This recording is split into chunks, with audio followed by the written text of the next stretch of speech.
চট্টগ্রামে পাহাড়ে ঝুঁকিপূর্ণ বসবাস বন্ধ হচ্ছে না কিছুতেই, বরং দিন দিন বসতি বাড়ছে। অন্যান্য বছরের মতো এবারও বর্ষায় পাহাড় ধসে প্রাণহানির শঙ্কা দেখা দিলেও পুনর্বাসন ছাড়া সরতে নারাজ বসবাসকারীরা। তাদের স্থানান্তর, উচ্ছেদ এবং পানি, বিদ্যুৎ, গ্যাস সংযোগ বিচ্ছিন্ন করার সিদ্ধান্ত কার্যকর হয়নি। আকবরশাহ এলাকার ১ নম্বর ঝিল পাহাড়ে এবং পাদদেশে অবৈধভাবে নির্মিত ঘরে ঝুঁকি নিয়ে বসবাস অনেক পরিবারের। প্রতিটি ঘরে আছে বিদ্যুৎ ও পানির সংযোগ।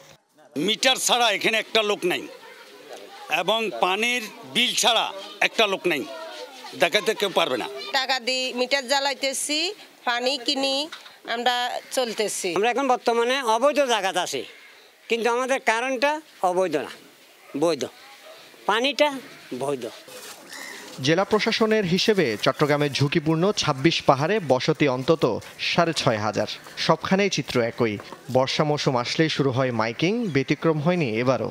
কিন্তু পুনর্বাসন ছাড়া সরতে নারাজ কেউই।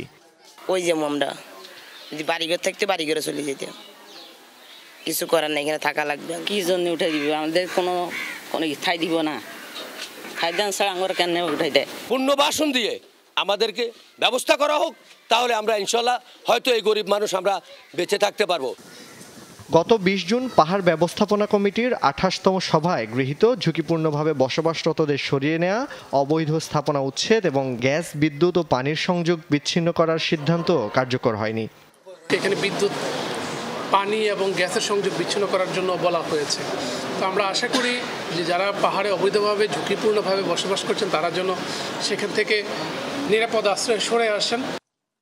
২০০৭ সালে চট্টগ্রামে ভয়াবহ পাহাড় ধসে ১২৭ জনের মৃত্যুর পর তদন্ত কমিটির ৩৬ দফা সুপারিশ এবং ২০১৭ সালে পার্বত্য চট্টগ্রামে পাহাড় ধসে ১৬৮ জনের মৃত্যুর পর ৩৫ দফা সুপারিশের একটিও বাস্তবায়িত হয়নি। অনেক কমিটি হয়, মিটিং হয়, সিদ্ধান্ত হয়, কিন্তু কোনোটাই বাস্তবায়ন হয় না। তখন ধরে নিতে হবে যে এখানে আন্তরিকতার অভাব আছে। জোবায়েত ইবনে শাহাদাত, যমুনা নিউজ, চট্টগ্রাম।